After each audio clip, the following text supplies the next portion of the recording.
Master horse racing with daily racing fields Formulator, now free for DRF Bets members. Sign up to get the best bonus in racing with a $250 deposit match, plus a $10 free bet and free Formulator past performances. Go to drf.com/bet to play like a pro today. Hi everyone, David Aragona and Craig Milkowski are taking a look at one of the graded stakes taking place fairly early on the stacked Belmont Stakes Saturday card. It is race 5, the grade 3 poker, going the 1 mile distance around one turn and a little then some on the Widener turf course at Belmont Park.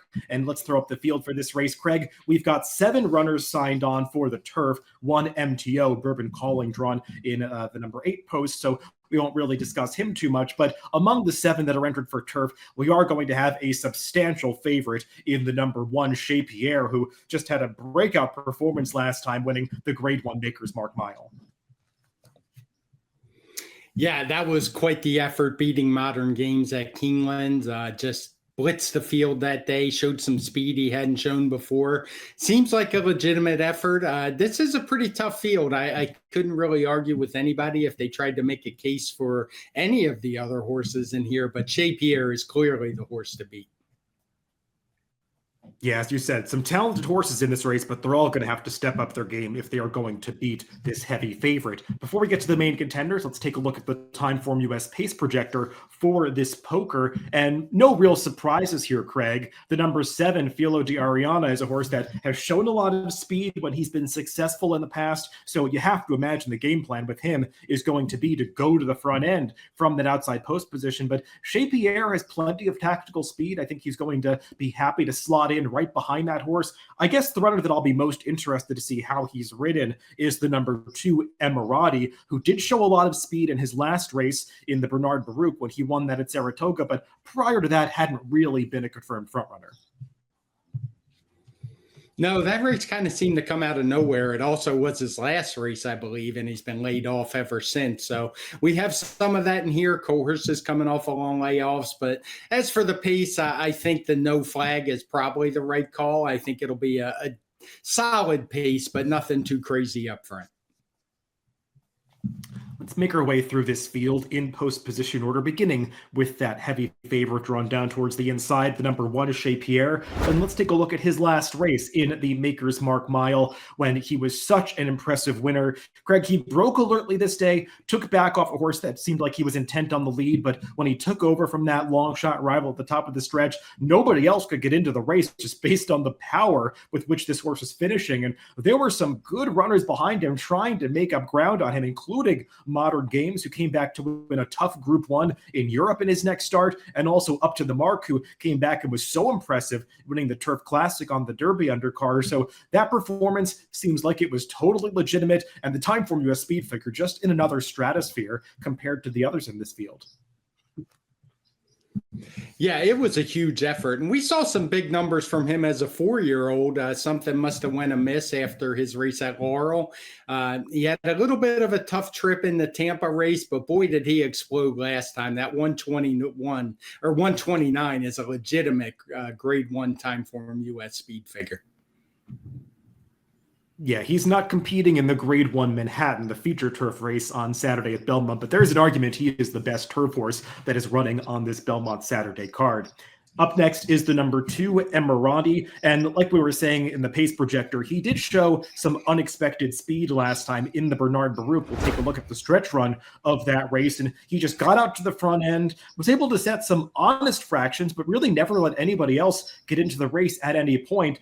The turf course at Saratoga was rated good this day. It had taken some rain, and it felt like it was just really tough to close. So maybe those were the right tactics that they used last time. But like you were saying, Craig, he's been off for a long time. It's hard to know what to expect from him coming back off the layoff, but he does go out for a barn in Chad Brown that has success off long breaks. He does for sure. I do think there's some concern when you win a race as easily as he did that is immediately followed by a long layoff. Granted, it's towards the end of the year, but there were still some big races coming up, so it seems like something went amiss. I tend to view that speed figure a little bit skeptically due to the course that you mentioned and just the way the race played out. I expect him to be more of a mid-pack runner in here. Yeah, I probably misspoke a little bit. A repeat of his last race would give him a chance to defeat Shea Pierre, but he just hadn't really run up to that level at any point in his prior start. So felt like the way that the tactics played out on the turf course last time might have really just been a perfect storm of circumstances that allowed him to achieve that. We'll see if he can repeat it coming off the long layoff.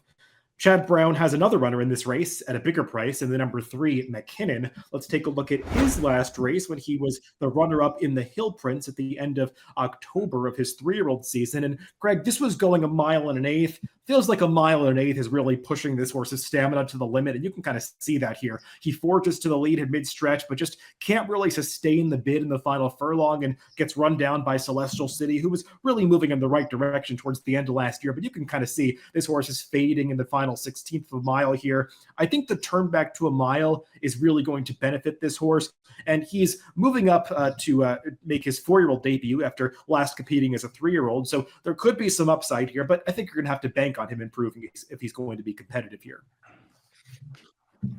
Yeah, his speed figures look way lower than everybody else in here, even as a 4-year-old, where I would expect a pretty big jump from October of his 3-year-old season. Seems like it would take a just one that may be just too far to go.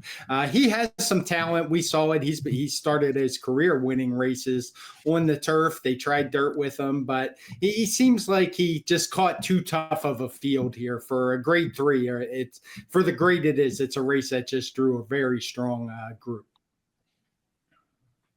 The number 4 is Dreams of Tomorrow, 6-year-old horse, well-bred by the 5th stable, going out for Shug McGahee. And here's his last race when he was an optional claiming winner against a pretty small field at Belmont Park in the middle of May. And he was the even money favorite, got the job done as expected. He's a horse who has shown some talent at different points in the past, but this is a big step up in class from his last race. It is a big step up. I did like what I saw this day. It's Shug McGahee. He has the horse moving in the right direction. He had run some big speed figures last year, took that brief layoff, and seems to be moving in the right direction. But as you said, he's going to meet some stiffer competition, a bigger field. So he's going to have to move back to those numbers we saw from him. But I don't think he's without a chance.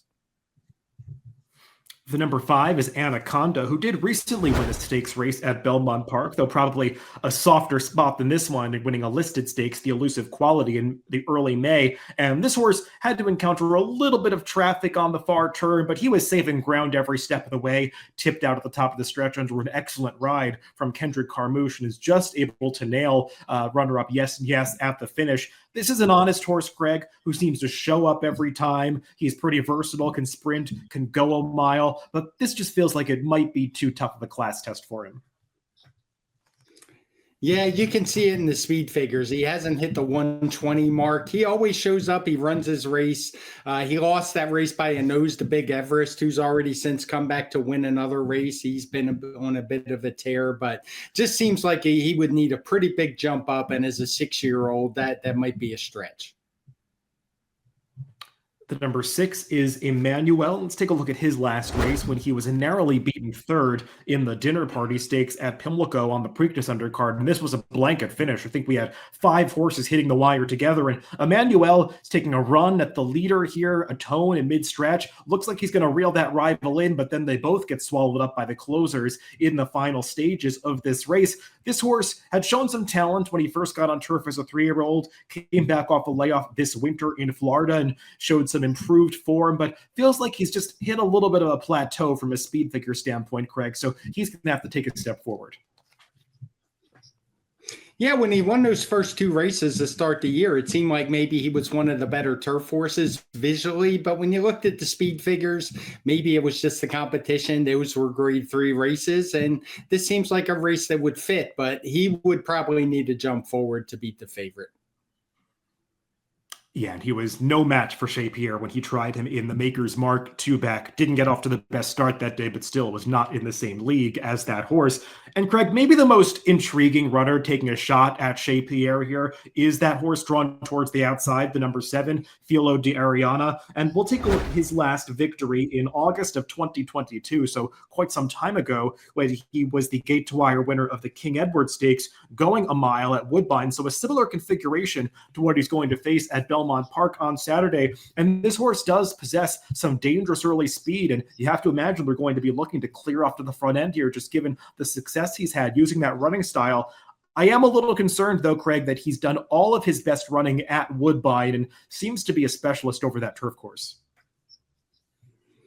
Yeah, he's tried coming to the States a few times. It hasn't worked out very well at all. He does run all his best races at Woodbine, and even those are lacking a bit. I think he's more of a pace factor than he is a real win contender. Well, let's throw up our picks for this Grade 3 poker on a Saturday at Belmont. And Craig, neither of us are trying to beat this favorite. The number 1, Shea Pierre, just felt like it was a legitimate effort last time in that Maker's Mark, and he's just facing a softer field than he did that day. And if he holds his form or runs anything close to it, he's going to be tough to beat. Yeah, both of the horses he beat last time have come back to win very good, prestigious races. So he's good, has good tactical style. He can be on the lead. He can come from a little bit off the lead if he wants to. Just seems like he has his field over a barrel. I doubt many of these were expecting a Grade 1 winner to enter the poker.